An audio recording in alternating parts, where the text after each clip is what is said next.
श्री शिवाय नमस्तुभयम। दोस्तों, जैसा कि आप सभी लोग जानते हैं कि 19 मई 2026 यानी मंगलवार को पड़ रही है पुरुषोत्तम मास की ज्येष्ठ शुक्ल पक्ष वरद चतुर्थी व्रत। और दोस्तों, यह वह तिथि है जो पुरुषोत्तम मास में पड़ने वाली सबसे बड़ी तिथि है, क्योंकि यह मंगलवार के दिन पड़ रही है और इसका बहुत ही बड़ा और विशेष महत्व होता है। पूज्य गुरु जी ने कहा है कि अगर कभी भी मौका लग जाए और पुरुषोत्तम मास की चतुर्थी तिथि मंगलवार को पड़ जाए तो आप लोगों को एक छुटकी काला तिल वाला उपाय तो अवश्य ही करना चाहिए। इन दोनों का संयोग बहुत ही कम आता है। इसी के साथ में गुरु जी ने अपनी शिव पुराण कथा में बताया है कि इस दिन आपको एक छुटकी काला तिल वाला उपाय तो आपको अवश्य ही करना चाहिए, क्योंकि ऐसा दिन पूरे साल में सिर्फ एक ही बार आता है। और दोस्तों, आप सभी लोग जानते हो कि मंगलवार चतुर्थी तिथि का अगर सबसे बड़ा कोई उपाय है तो वह एक छुटकी काला तिल वाला उपाय है। तो दोस्तों, मंगलवार चतुर्थी तिथि के दिन आप लोगों को इस एक छुटकी काला तिल वाला उपाय को जरूर करना है।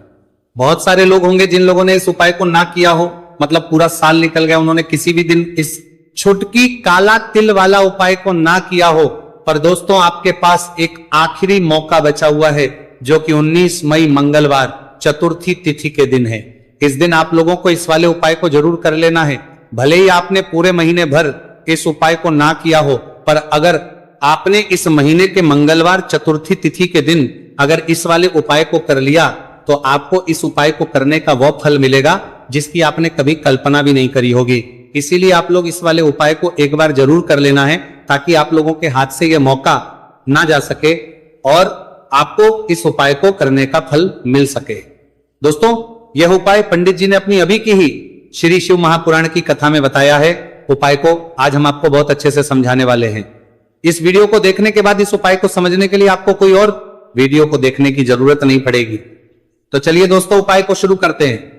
देखिए, यह इस पुरुषोत्तम मास के मंगलवार चतुर्थी तिथि के दिन यह इतना खास होता है, इतना महत्वपूर्ण होता है। देखा गया कभी कभी बड़े बड़े पूजा पाठ अनुष्ठान से जो मनोकामना पूर्ण नहीं होते, वह पुरुषोत्तम मास की मंगलवार चतुर्थी तिथि के दिन एक छोटे से उपाय करने से ही आपकी मनोकामना पूर्ण होए। और बहुत सारे लोगों ने इस उपाय को किया भी है और उनको इस उपाय को करने का फल भी जरूर मिला है। अगर आप लोग भी इस उपाय को करना चाहते हैं तो आप इस उपाय को पहले अच्छे से समझ लेना, सुन लेना, उसके बाद करना। आपको इस उपाय का फल जरूर मिलेगा और इस उपाय को कर लेने से आपके घर में चाहे किसी भी प्रकार की दुहक और समस्या क्यों ना चल रही हो, आपको उसका कारण भी नहीं पता है कि भाई ये समस्या किस कारण से चल रही, उसका कुछ भी कारण हो सकता है, जैसे पितृदोष हो सकता है या किसी भी तरह का मंगल दोष भी हो सकता है। तो इस दिन आप लोगों को ये वाला उपाय कर लेना है। ये एक ऐसा उपाय है जिस उपाय को अगर किसी विशेष दिन पर किया जाए तो भाई उस विशेष दिन का जो है वह तो हमें मिलता ही मिलता है, पर हमने उस दिन पर इस उपाय को किया है तो हमें उससे भी बड़ा फल मिलता है, और फल बहुत जल्दी मिलता है, क्योंकि आप इस उपाय को बहुत ही बड़े और विशेष दिन पर रहे हो। तो चलिए अब उपाय के बारे में बात करते हैं, लेकिन उससे पहले आप लोगों को यह जानना आवश्यक है कि आखिर ये उपाय किस समय करना है, किसको करना है और कैसे करना है। तो चलिए हम आगे आपको वीडियो में एक एक करके बता देते हैं। लेकिन उससे पहले अगर आप लोग हमारे चैनल पर पहली बार आए हैं या फिर मेरी आवाज आज पहली बार सुन रहे हैं तो हमारे चैनल को सब्सक्राइब जरूर कर लेना और इस वीडियो को लाइक करके कमेंट बॉक्स में श्री शिवाय नमस्तुभयम ओम नमः शिवाय जरूर टाइप कर देना। तो दोस्तों, इस एक छुटकी काला तिल वाला उपाय को हमें इस मंगलवार चतुर्थी तिथि के दिन कैसे करना है, किसको करना है, किस समय करना है और कहां पर करना है, ये सारे सवालों के जवाब आपको इस वीडियो में मिल जाएंगे। और जो ये वीडियो देखेगा भाई, उसको एक छुटकी काला तिल वाला उपाय जरूर करना चाहिए, क्योंकि इस दिन काला तिल का भी बहुत ही बड़ा और विशेष महत्व होता है। और बात आ जाए एक छुटकी काला तिल वाला उपाय की, तो यह सोने पे सुहागा वाली बात हो जाती है और ये एक बहुत ही बड़ा उपाय हो जाता है इस मंगलवार चतुर्थी तिथि का। तो अब दोस्तों, इस एक छुटकी काला तिल वाला उपाय को आखिर करना किसको है, सबसे पहले हम लोग वह बात जान लेते हैं। तो देखो, घर की जो बड़ी माताएं बहनें होती हैं, उन माताओं बहनों में से कोई भी एक बड़ी माता बहन इस वाले उपाय को कर सकती है। और दोस्तों, अगर आप तो अपने घर में से सभी सदस्यों को भी इस उपाय को करवा सकते हैं, अगर किसी व्यक्ति की खुद की कोई मनोकामना है, खुद की कोई दुख और परेशानी है जो कि वो अपने लिए ही करना चाहता है, इस वाले उपाय को तो वो खुद अपने लिए भी कर सकता है। बाकी अगर कोई घर में से ऐसा है जो कि अपने पूरे घर परिवार की सुख और शांति के लिए ये वाला उपाय करना चाहता है, तो भाई वो भी कर सकता है, उसमें भी कोई दिक्कत वाली बात नहीं है। कहने का मतलब है कि इस उपाय को हर एक सदस्य भी कर सकता है और पूरे घर परिवार के सदस्य के लिए, घर की बड़ी माताओं बहनों में से कोई एक माता बहन भी कर सकती है। माताएं बहनें अगर घर में उपस्थित ना हो या वो ये वाला उपाय ना कर पा रही हो, तो फिर घर का कोई बड़ा सदस्य भी इस एक छुटकी काला तिल वाला उपाय को कर सकता है, चाहे फिर वो पुरुष ही क्यों ना हो, उसमें कोई भी दिक्कत वाली बात नहीं है। उसके बाद में दोस्तों जो अगला प्रश्न निकल आता है वो यह आता है इस उपाय को लेकर कि आखिर इस उपाय को हमें किस समय करना है, सुबह के समय करना है कि शाम के समय करना है। तो देखो, इस वाले उपाय को आप लोग सुबह के समय भी कर सकते हो और शाम के समय प्रदोष काल में भी करना है सकते हो। अब अगर आप पूछो कि भाई सबसे उत्तम समय कौन सा रहेगा इस एक छुटकी काला तिल वाला उपाय को करने का, तो हम आपसे बस यही कहेंगे कि इस उपाय को आप सुबह के समय करेंगे तो ज्यादा बेहतर होगा। बाकी अगर प्रदोष काल शाम के समय भी करेंगे तो भी अच्छा होगा, उसमें कोई भी दिक्कत वाली बात नहीं है। तो अब दोस्तों जो अगली सबसे बड़ी और महत्वपूर्ण बात आती है वही आती है कि सुबह अगर हम उपाय को करेंगे तो हमें कितने बजे से लेकर कितने बजे तक के बीच में करना है, और शाम के समय प्रदोष काल में करेंगे तो हमें कितने बजे से लेकर कितने बजे के बीच में करना है। तो देखो, सुबह जितनी जल्दी हो सके आप उपाय को करने की कोशिश करना कि अगर किसी कारणवश लेट भी हो जाओ, थोड़ी देर भी हो जाए, तो 10 या 11 बजे तक भी आप उपाय कर लेना, पर 12 बजे से ज्यादा देरी ना हो, ठीक है, इस बात का ध्यान रखना।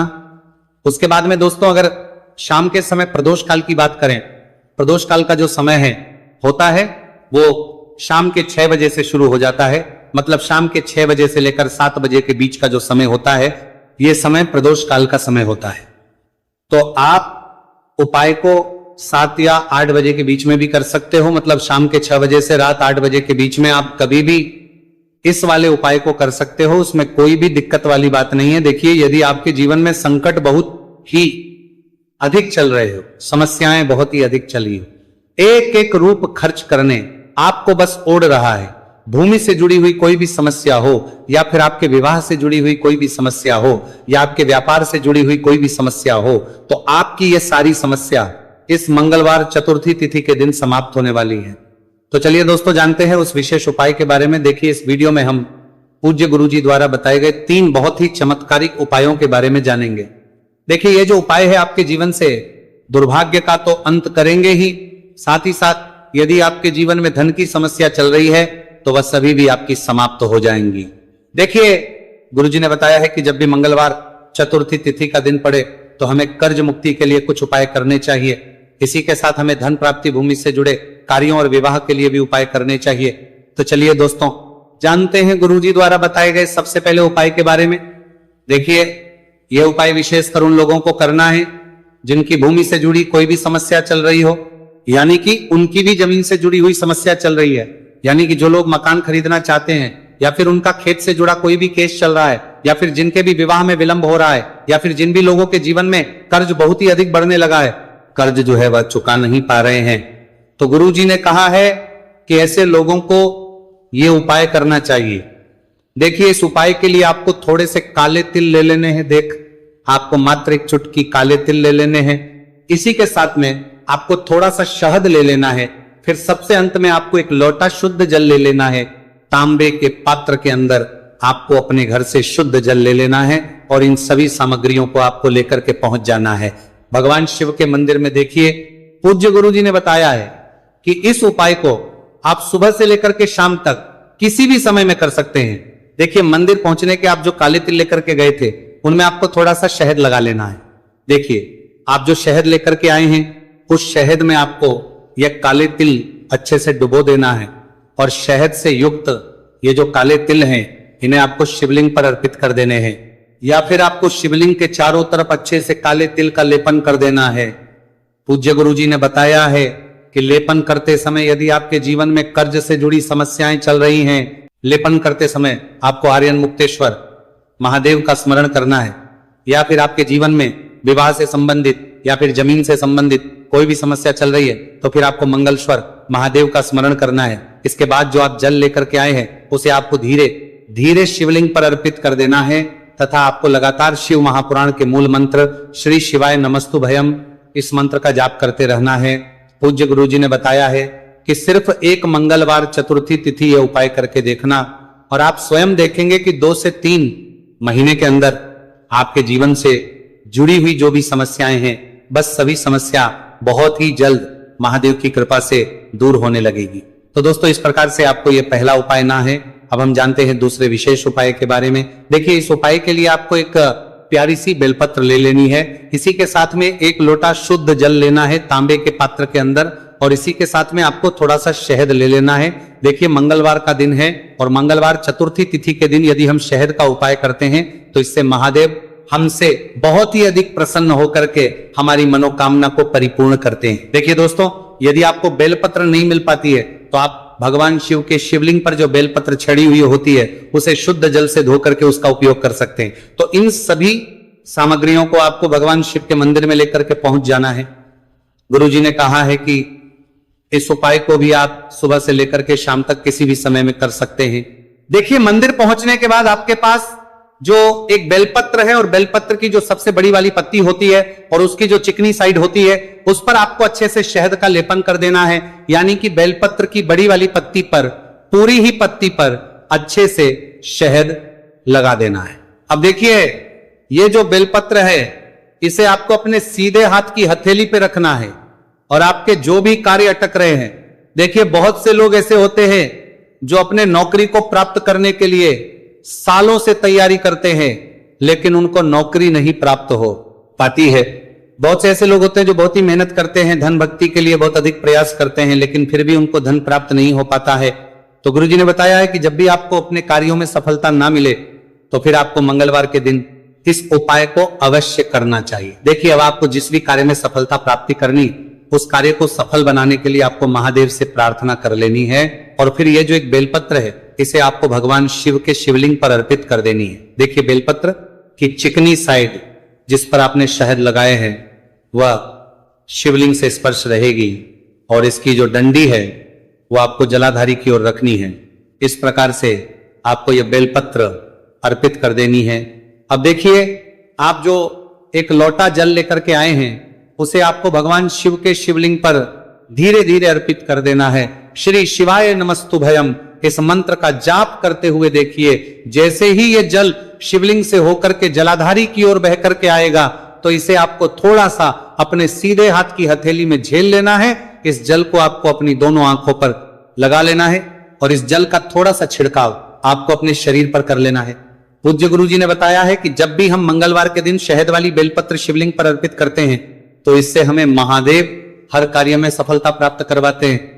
यदि हमें अपनी मेहनत करने के बावजूद भी पर्याप्त मात्रा में सफलता नहीं मिल पा रही है तो गुरुजी ने कहा है कि आपको मंगलवार चतुर्थी तिथि के दिन यह चमत्कारिक उपाय अवश्य ही कर लेना है। अब दोस्तों हम जान लेते हैं गुरुजी द्वारा बताए गए तीसरे विशेष उपाय के बारे में। देखिए इस उपाय के लिए भी आपको मात्र 1 लोटा शुद्ध जल ले लेना है तांबे के पात्र के अंदर। फिर इसी के साथ में आपको एक प्यारी सी बेलपत्र ले लेनी है। बेलपत्र आपको ध्यान रखना है कि कैसे भी कटी हुई खंडित नहीं होनी चाहिए। अब देखिए मात्र 2 सामग्री लेकर के आपको भगवान शिव के मंदिर में पहुंच जाना है। पूज्य गुरुजी ने बताया है कि यह उपाय विशेषकर उन लोगों को करना है जिनकी कोई भी विशेष मनोकामनाएं जो कई दिनों से परिपूर्ण नहीं हो पा रही है, चाहे वह विवाह से संबंधित हो, नौकरी से संबंधित हो, व्यापार से संबंधित हो, चाहे किसी भी प्रकार की मनोकामना है जो परिपूर्ण नहीं हो पा रही है तो उसके लिए आपको यह उपाय करना है। देखिए इस उपाय को भी आप सुबह से कि शाम तक किसी भी समय में कर सकते हैं। देखिए मंदिर पहुंचने के बाद सबसे पहले तो आप बेलपत्र लेकर के आए हैं उसे आपको अपने सीधे हाथ की हथेली पर रखना है और आपको महादेव से प्रार्थना करनी है कि हे मेरे महादेव, मेरी ये जो मनोकामनाएं बहुत दिनों से अधूरी है, मैंने कई प्रकार के उपाय कर लिए हैं, कई प्रकार के व्रत कर लिए हैं लेकिन अभी तक मेरी मनोकामना परिपूर्ण नहीं हो पाई है, तो उस मनोकामना को परिपूर्ण करने के लिए प्रार्थना करनी है और यह एक बेलपत्र आपको शिवलिंग पर अर्पित कर देनी है। देखिए बेलपत्र की जो चिकनी साइड है वह शिवलिंग से स्पर्श रहेगी और इसकी जो है वो आपको जलाधारी की ओर रखनी है। इस प्रकार से आपको यह बेलपत्र अर्पित कर देनी है। इसी प्रकार से आपको यह बेलपत्र अर्पित करनी है। अब देखिए आप जो एक लोटा शुद्ध जल लेकर के आए हैं, इसे आपको धीरे धीरे शिवलिंग पर अर्पित कर देना है। इस मंत्र का जाप करते हुए देखिए, जल अर्पित करते हुए आपको कम से कम 11 बार श्री शिवाय नमस्तु भयम या फिर ओम नमः शिवाय इस मंत्र का जाप कर लेना है। पूज्य गुरुजी ने बताया है कि जो भी व्यक्ति 19 मई मंगलवार चतुर्थी तिथि के दिन शिवलिंग के सामने इस उपाय को करता है तो उसकी जो भी मनोकामना है वो महादेव की कृपा से निश्चित ही परिपूर्ण हो जाती है। तो दोस्तों, ये थे पूज्य गुरुजी द्वारा बताए गए कुछ बहुत ही खास उपाय। अगर आपको जानकारी अच्छी लगी हो तो